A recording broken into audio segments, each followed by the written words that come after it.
धनम, वस्त्र आभूषण सोने चांदी हीरे जवाहरात खूब लुटाए आज नंद बाबा ने, और लुटाने भी चाहिए। देखो लक्ष्मी भगवान की ही है और भगवान के लिए है, तो भगवान के उत्सव में या भगवान के पूजन में कभी किसी भी प्रकार की कमी नहीं रखनी चाहिए। यदि भगवती लक्ष्मी आपके घर में है तो खूब खुला करो। आज जितना नंद बाबा लुटा रहे हैं उतना ही धनकोष पुनः भरता जा रहा है। लक्ष्मी जी ने कुबेर जी को आदेश दिया कि आज मेरे स्वामी जी का उत्सव हो रहा है और किसी भी प्रकार की कमी नहीं होनी चाहिए।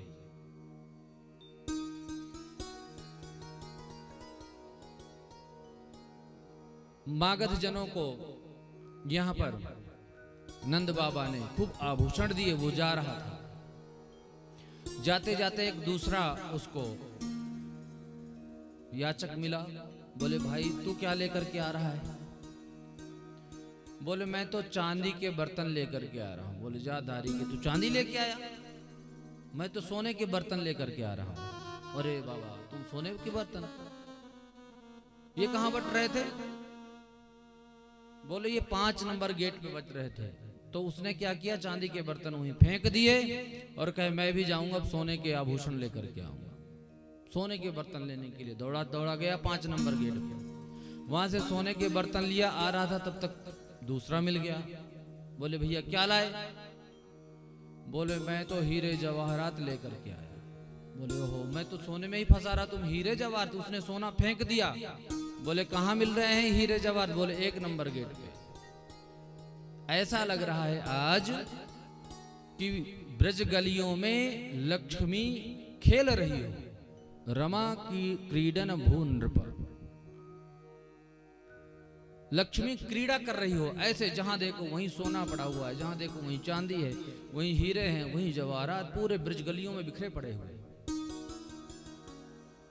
इतना नंद बाबा ने आज लुटाया।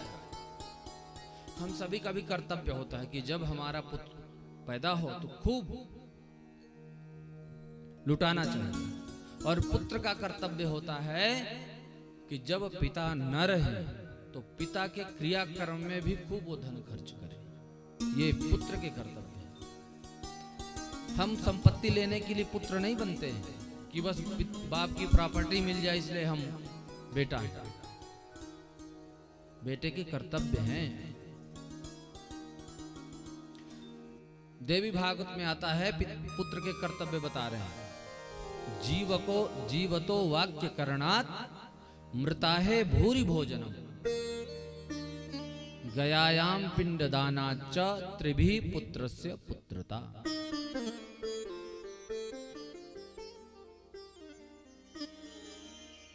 शास्त्रों के अनुसार यदि कर्म करोगे आप तो पुत्र कहलाने के आप अधिकारी हैं, अन्यथा संपत्ति के अधिकारी नहीं है। हाँ कोर्ट बेशक आपको देता हो कि हाँ पिता की संपत्ति का वारिस पुत्र होता है, लेकिन शास्त्रों ने जो कानून बनाए हैं यदि उसके अनुसार आप कर्म नहीं करते हैं तो पिता की संपत्ति का अधिकार आपको नहीं है। जीवतो वाक्य करना, जीते जी पिता की आज्ञा का आप पालन करें। मृताहे भूरि भोजन, और जब वो न रहे तो जो भी कर्म होते हैं उन समस्त कर्मों को अच्छे तरीके से पिता की निमित्त करें। और गयायाम पिंडदानाच्च, जब श्राद्ध आदि आए तो पिता के निमित्त पिंडदान श्रीमद् भागवत जी का आयोजन करें, तभी पुत्र की सार्थकता है। पर पिता भी ऐसा नहीं होना चाहिए कि यदि 4 बेटे हैं तो 4 में से एक को ही माने और बाकी को कहे भाई तुम है ही नहीं हो मेरी औलाद। पिता के भी कर्तव्य हैं, शास्त्रों में हर व्यक्ति के कर्तव्य हैं, किसी एक के नहीं है। पिता का कर्तव्य है कि जब बच्चा है वो तो उसका भरण पोषण करे, उसको अध्ययन करवा ले। माता शत्रु पिता वैरी एन पाठो न बालिता न शोभते सभा मध्य हंस मध्य बको यथा एन बालो न पाठिता। शास्त्र कहते हैं कि जो माता पिता अपने बच्चे को अच्छी शिक्षा नहीं देते हैं, एजुकेशन नहीं देते हैं, वो क्या है? शत्रु के समान है। उस पुत्र की उसी प्रकार से शोभा नहीं होती है जैसे हंसों के बीच में बगुला बैठ जाए। विद्वानों के बीच में मूर्ख व्यक्ति बैठ जाएगा, बेचारा क्या करेगा? डरेगा कि कहीं कुछ पूछ न ले मेरे से। तो इसलिए प्रॉपर्टियां, घर, मकान, दुकान बना करके बच्चों को दो या ना दो, लेकिन अच्छे संस्कार, अच्छी शिक्षा दे देना। नहीं तो मैंने तो देखा है कि करोड़ों की संपत्ति को एक शराबी यदि निकलेगा तो सब समाप्त कर देगा वो।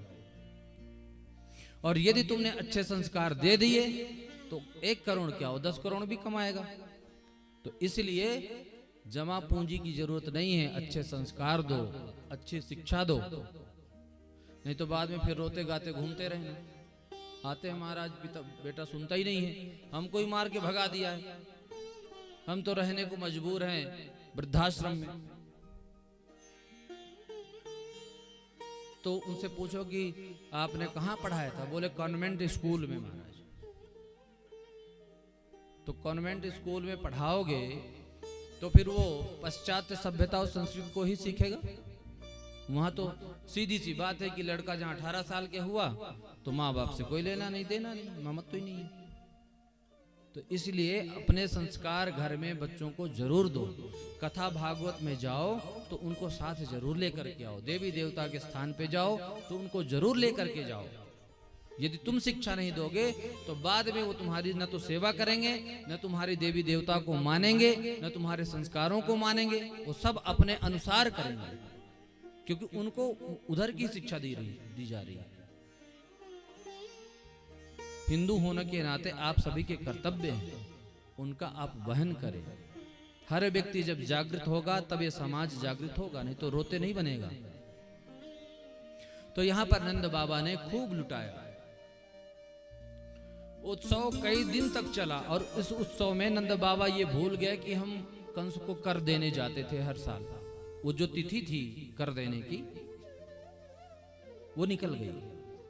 अचानक याद आया, नंद बाबा ने समस्त ग्वाल बालों को बोला कि ऐसा है, तुम जो है गोकुल की रक्षा करना और मैं जाकर के कंस को कर दे करके आता हूं। गोपान गोकुल रक्षायाम निरूप्य मथुराम गतः दंदः कंसस्य वार्षिक्यम करम दातुम कुरुद्वः।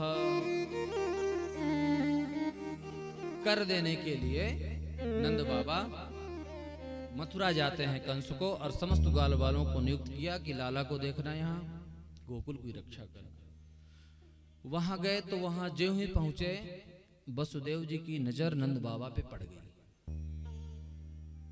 परेशान हो गए वसुदेव जी कि मैंने अपने लाल को तो वहां भेज आया हूं इसलिए कि सुरक्षित रहे, और नंद बाबा तो यहाँ डोलते फिर रहे हैं, कहीं ऐसा ना हो कि कोई घटना वहां घटित हो जाए। कर दे करके नंद बाबा जो ही आए तो वसुदेव जी मिल गए, दोनों गले लगे और एक दूसरे का हालचाल पूछना प्रारंभ किया। वसुदेव जी पूछते हैं, बाबा मित्र, मैंने सुना है आपके यहाँ पुत्र हुआ है, लेकिन आपने तो मुझे सूचना ही नहीं दी। नंद बाबा कहते हैं, हाँ हाँ आपका ही है वो लाला, लेकिन बुरा मत मानना, मैं इसलिए आपको सूचना नहीं दे पाया क्योंकि आपके 8 पुत्र हुए और वो नहीं रहे। ऐसी स्थिति में मैं आपको ये सूचना नहीं दे पाया कि आपके मन में क्या आएगा। संकोच मुझे बहुत हुआ, लेकिन ये आपका ही लाला है। अब देखो मित्र हैं दोनों, नंद बाबा और वसुदेव। तो वसुदेव जी नंद बाबा के सुख की चर्चा कर रहे हैं और जो नंद बाबा हैं वो वसुदेव की दुख की चर्चा कर रहे हैं। मित्र का यही कर्तव्य है। तुलसीदास जी अपने रामचरितमानस में लिखते हैं, जैन मित्र दुख होहि दुखारी, जैन मित्र दुख हो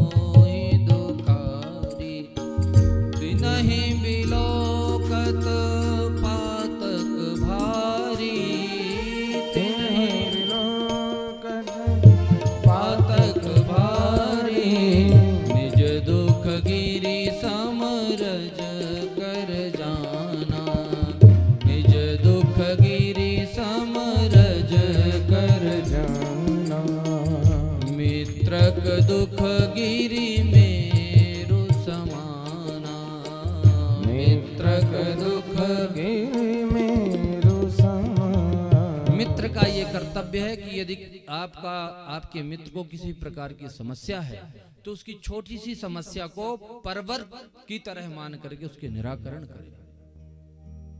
और यदि अपना कोई कष्ट है तो उसे बताए भी नहीं, ये मित्र के कर्तव्य है। निज दुख गिरि सम रज कर जाना। यदि अपना दुख है तो समझो कि छोटा है, क्या बताना उसको, परेशान करना। लेकिन यदि मित्र को किसी प्रकार का कष्ट है तो उसको बहुत बड़ा मान करके उसका निदान करे, यही मित्र का लक्षण है। वसुदेव जी ने कहा, बाबा तुम यहाँ आ गए हो और मेरा मन कह रहा है कि वहां कोई अनहोनी होने वाली है, इसलिए तुम जल्दी जल्दी जाओ। नंद बाबा को जो ही ऐसा कहा, नंद बाबा ने सोचा कि वसुदेव यदि ने ऐसे ही चिंता व्यक्त की है तो निश्चित रूप से कुछ गड़बड़ होने वाला है, क्योंकि वसुदेव जी कभी झूठ नहीं बोलते। अब इधर क्या हुआ, इधर उत्सव हो रहा है, समस्त गोपी आ रही हैं बधाई देने के लिए। इधर कंस ने आदेश दिया कि अभी अभी जितने बच्चे पैदा हुए हैं उन सबको मार दिया जाए, और ये काम सौंपा पूतना को। पूतना, किसी के पूत को तो देख ही नहीं सकती है, ऐसी दुष्टा है ये। पूतना लोक बालघनी राक्षसी रुधिरासना जिघांसयापि हरे स्तनम दत्वा सद्गति। इसने बड़ा दिव्य रूप सजाया है, ऐसा लग रहा है कि मानो साक्षात लक्ष्मी सज करके वैकुंठ से अपने पति देव के दर्शन के लिए आ रही, इतनी सुंदर लग रही है।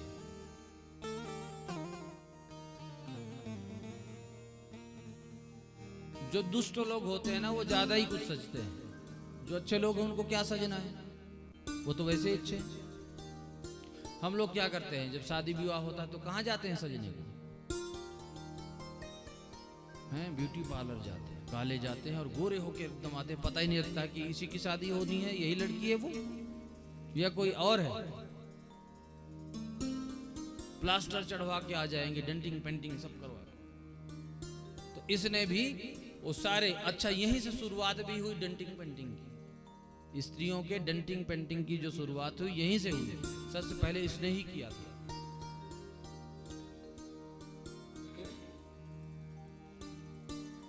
अब इसने देखा कि समस्त गोपियां लाला को आशीर्वाद देने के लिए जा रही हैं। ता आशीषाः प्रयुञ्जाना चिरम पाहीति बालिके, सब लोग आशीर्वाद दे रहे हैं, ए यदि यशोदा मैया तुम्हारा बालक चिरजीवी हो। इसने देखा कि सब जा रहे हैं तो उनके बीच में ही इसने भी हो लिया, क्योंकि यदि अकेली जाऊंगी तो समस्या आ जाएगी, भीड़ में कौन पूछता है किसको। जाते ही इसने बोला यशोदा मैया से, मैया बधाई हो बधाई। अब इसने सोचा कि ये न जाने कौन सी गोपी होगी जो मुझे बधाई देने के लिए आई है, मैंने कभी देखा नहीं है, और यदि मैंने कह दिया कि भाई तू कहां से आई है, कौन है, तो बुरा मान जाएगी। फिर सोचा मन में कि कोई होगी दूर की रिश्तेदार, कोई लगती होगी, ममेरी फुफेरी कोई बहन होगी मेरी, बधाई देने के लिए आई है। चली गई। यशोदा मैया ने भी कुछ नहीं बोला। अंदर जाके पूछने लगी लाला कहाँ है, बोले बस मैं अभी ही दूध पिला करके उसको सुला करके आई हूँ, इसलिए तुम उठाना मत, बस देख लो। बोले ठीक। अब इधर तो सब गाने बजाने में लगे हुए हैं, बधाई देने लेने में लगे हुए हैं, और इधर ये जा करके लाला के पास पहुंच गई। और लाला को पहले तो बड़ा देखा, और ठाकुर जी बड़े हमारे कौतुक है ही हैं, चुपचाप लेटे हैं और लेटे लेटे देख रही हैं। हाँ मौसी जी आ रही हैं, मौसी जी आ गई हैं। ठाकुर जी चुपचाप आनंद से देख रहे हैं। अब उसने क्या किया, लाला को उठा लिया गोद में, और जो ही भगवान को उसने गोद में उठाया, भगवान ने तुरंत अपनी आंखें बंद कर ली। भाई किसी ने बोला कि भगवान ने आंखें क्यों बंद की, तो कहते हैं कि भगवान ने इसलिए आंखें बंद की क्योंकि भगवान के आंखों में सूर्य और चंद्रमा है, यदि खोल करके रखते तो हो सकता है कि उसका विचार बदल जाए, पाप खत्म हो जाए। क्योंकि भगवान जिसके ऊपर दृष्टि डालते हैं उसके पाप खत्म हो जाते हैं। किसी को तो दृष्टि से ही प्राण दे देते हैं, किसी का ले लेते हैं, किसी की आयु का हरण कर लेते हैं।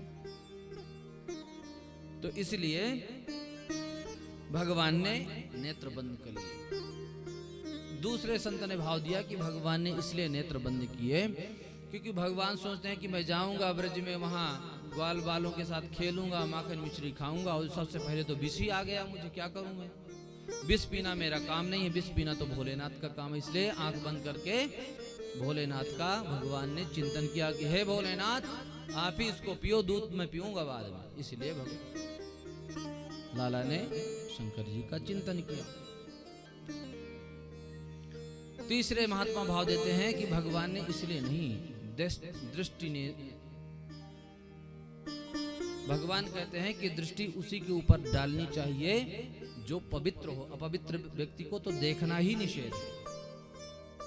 क्योंकि रामावतार में जब शूर्पणखा आई थी, शूर्पणखा आजकल बहुत है, आजकल कलयुग में बहुत है। नख, नाखून, जिसके सूप की तरह नाखून हो बड़े बड़े, उसका नाम है शूर्पणखा। आजकल देखने को बहुत मिलते हैं महाराज, एक से फैशन।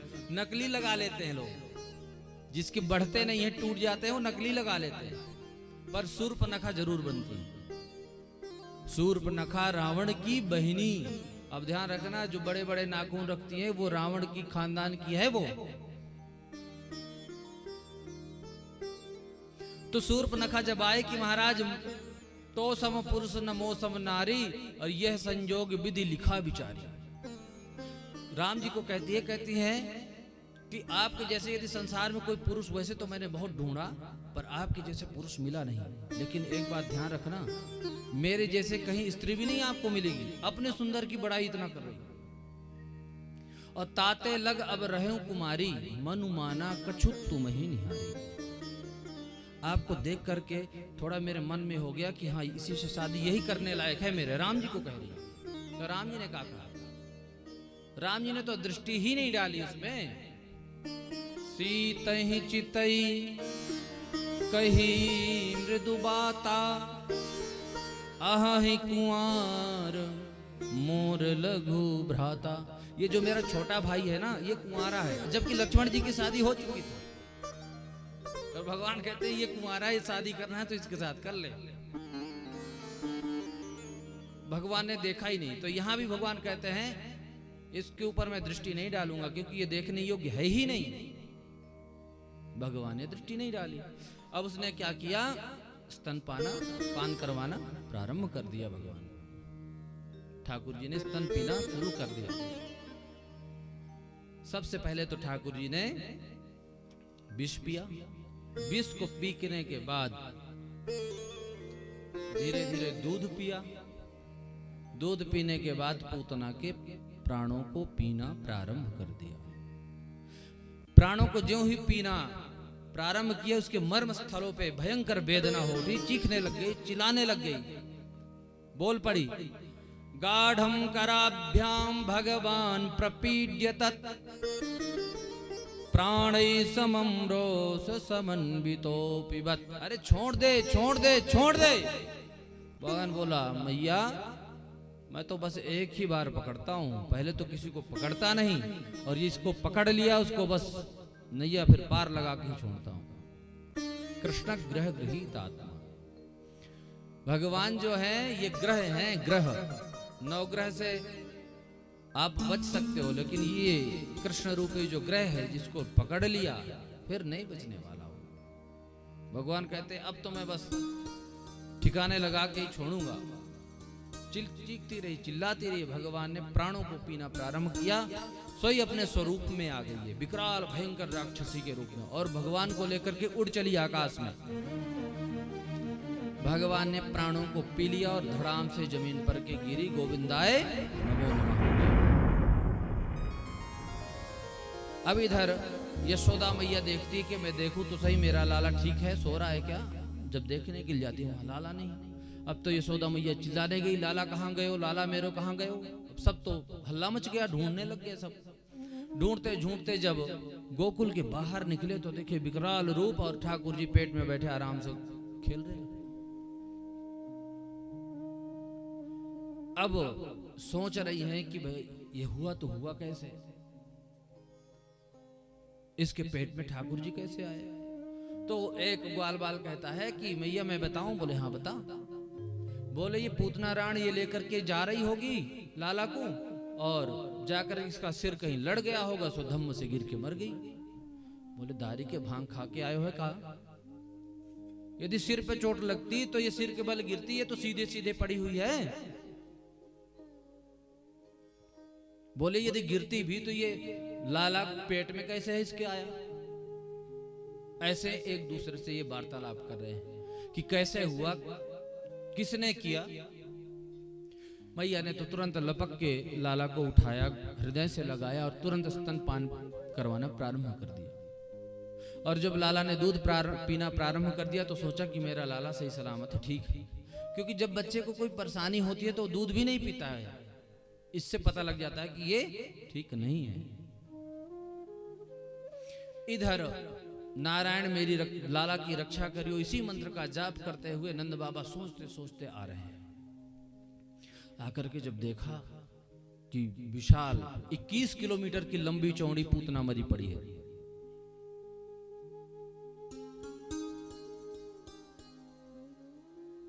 बोले मैंने आप लोगों को बोला था कि आप इसकी रक्षा करना, तुम लोग कहां थे। और वसुदेव जी ने तो मुझे पहले ही कह दिया था कि तुम जाओ, कोई आपदा विपत्ति आने वाली है, क्योंकि वो कभी झूठ नहीं बोलते।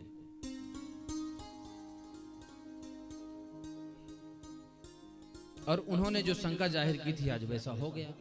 लेकिन मैं एक बात जानता हूं कि मैं जब से वहां से चला हूं तब से नारायण मेरी गोपाल मेरे लाला की रक्षा करियो, बस इसी मंत्र का जाप करके आ रहा हूं,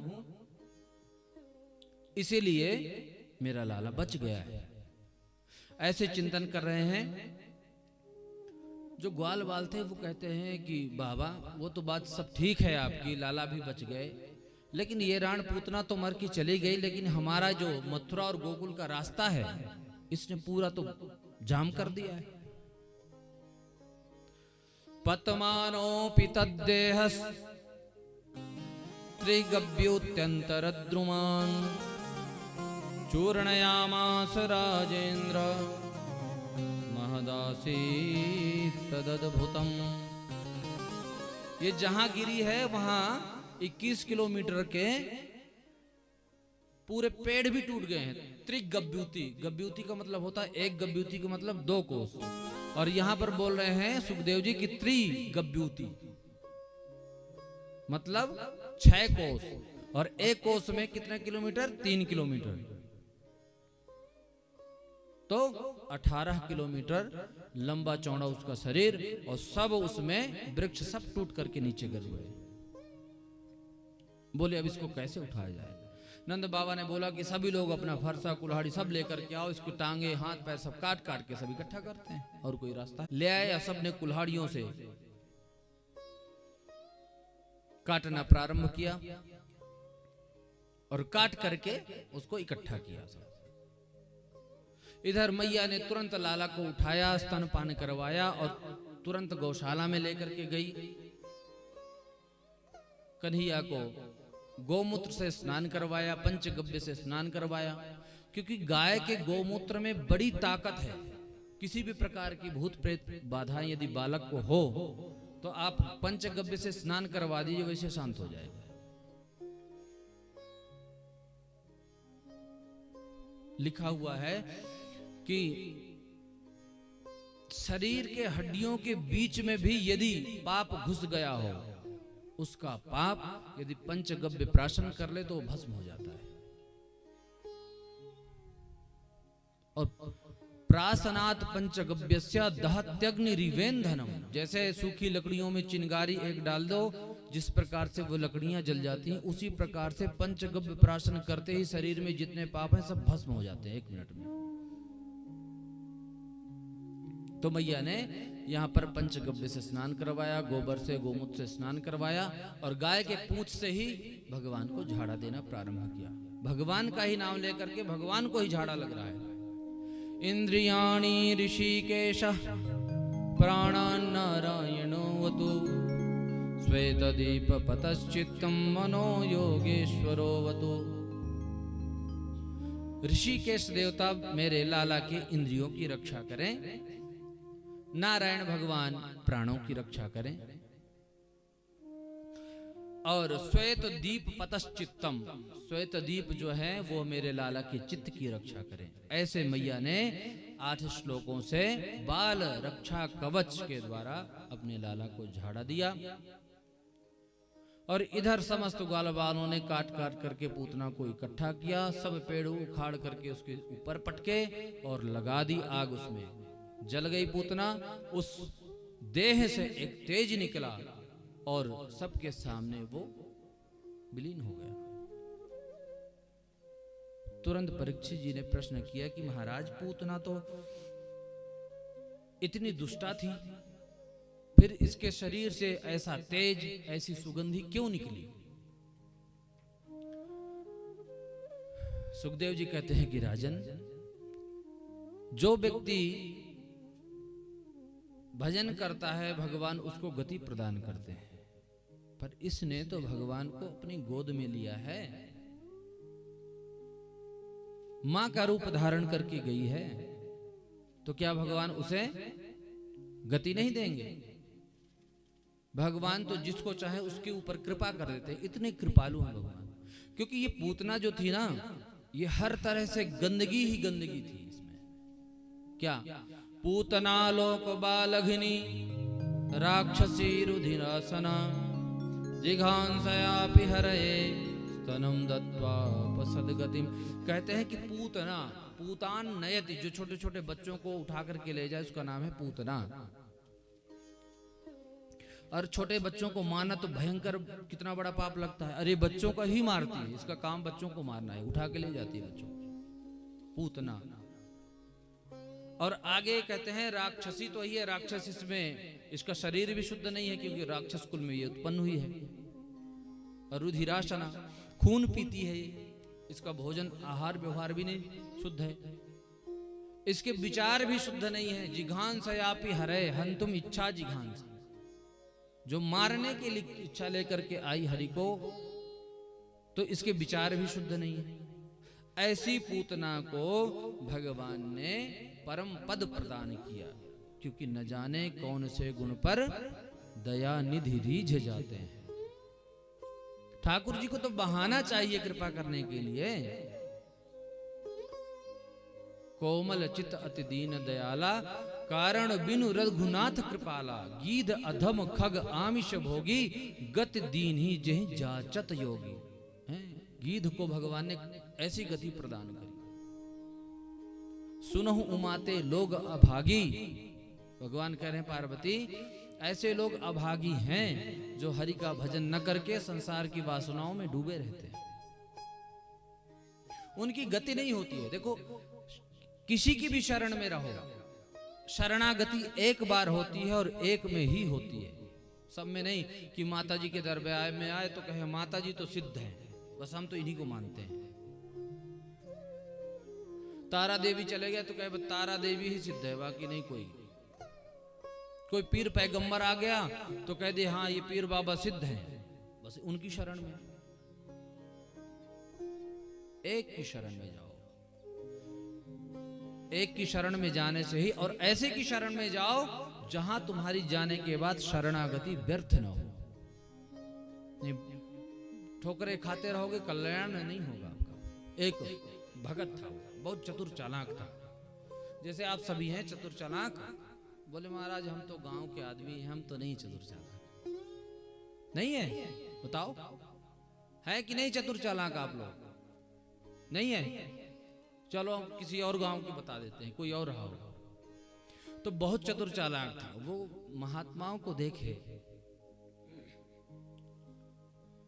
तो कहे यार इनके बड़े मजे हैं, ये बाबा तिलक फोटा लगा करके मालपुआ सटकाते हैं और घूमते रहते, ना काम ना कोई धाम। मैं भी बाबा बन जाता हूं। ठीक रहेगा। लो जी बाबा बन गया, धोती पहना, तिलक लगाया, कंठी माला धारण की और झोली में चिमटा लिया, अपना राम राम करते चल पड़ा। आश्रम में पहुंचा, क्योंकि इसमें भी परंपराएं हैं। बोले महाराज मुझे चेला बना लो। बोले बन जा चेला।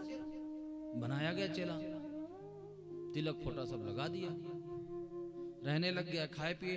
तो 2-4 दिन शुरू में तो बड़ी सेवा हुई कि भाई नया नया भगत आया है और इसको कष्ट नहीं होना चाहिए, तो भाग जाएगा घर।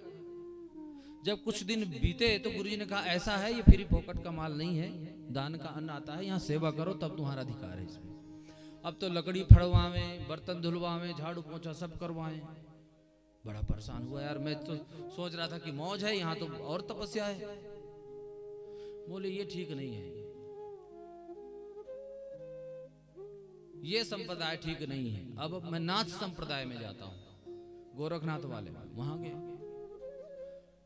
बोले वहां तो कुछ काम नहीं है, वहां तो अवधूत के वेश में रहना होता है, कोई मंदिर नहीं, कोई कुछ नहीं, अपना धूना लगाओ, चिन्ह पियो, बैठे।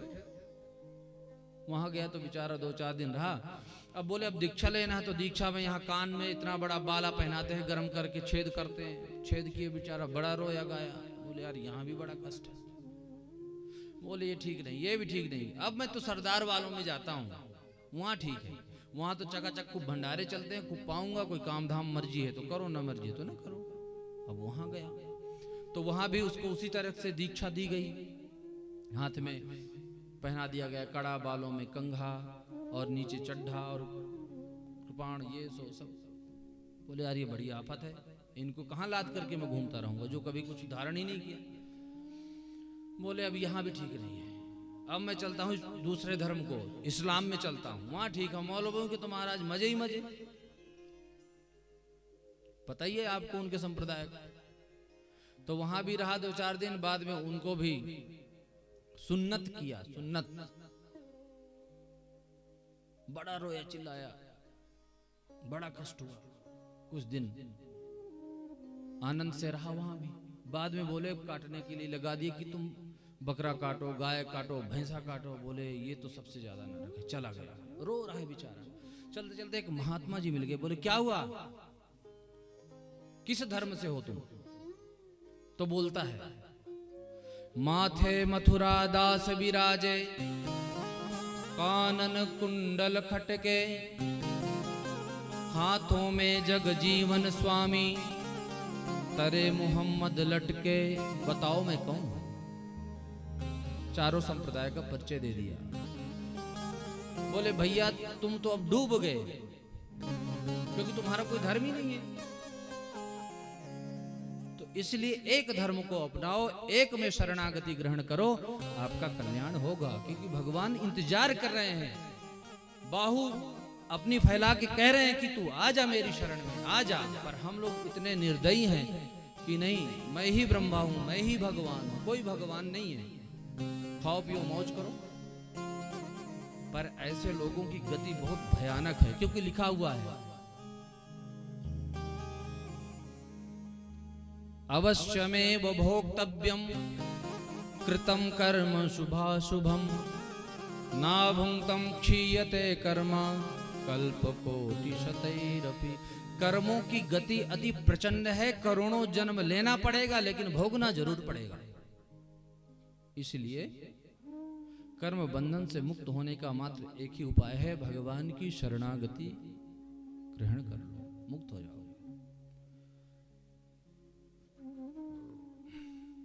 यहां पर पूतना का उद्धार भगवान ने किया। अब सारी गोपियां आ रही हैं, जा रही हैं। एक दिन यशोदा मैया ने लाला को सुला दिया। सुला दिया लाला को, तो क्या हुआ एक दिन की लाला ने सोते सोते करवट बदल लिया अपने आप। मैया ने देख लिया, सोई बोल नाई को बुलाया, ए नाई लगा दे दुहाई। बोले काय बात की मैया? बोले आज करवट लेने को बिलौआ है, आज लाला ने करवट लियो है, वाको उत्सव होएगो आज। सोई नाई ने लगाई दुहाई, सारी गोपियां दौड़ी दौड़ी आई। मैया ने बोला ऐसा है, अभी शोर मत करो, अभी अभी लाला को मैंने सुलाया है और जग न जाए। बोले मैया तब लाला को सुलाया तो हमको क्यों बुलाया? हम तो आए हैं तो गाएंगी, उत्सव होगा। तो बोलो नेक रुको। मैया ने लाला को उठाया, एक बैलगाड़ी थी, उसका नाम था सकट बैलगाड़ी। सारा सामान जो दूध दही था बैलगाड़ी के ऊपर रखा और एक छोटा सा झूला नीचे डाल दिया और उसमें लाला को सुला दिया और बोले अब तुम खूब गाओ नाचो। तो गोपियां सब गा रही हैं। क्या गा रही हैं?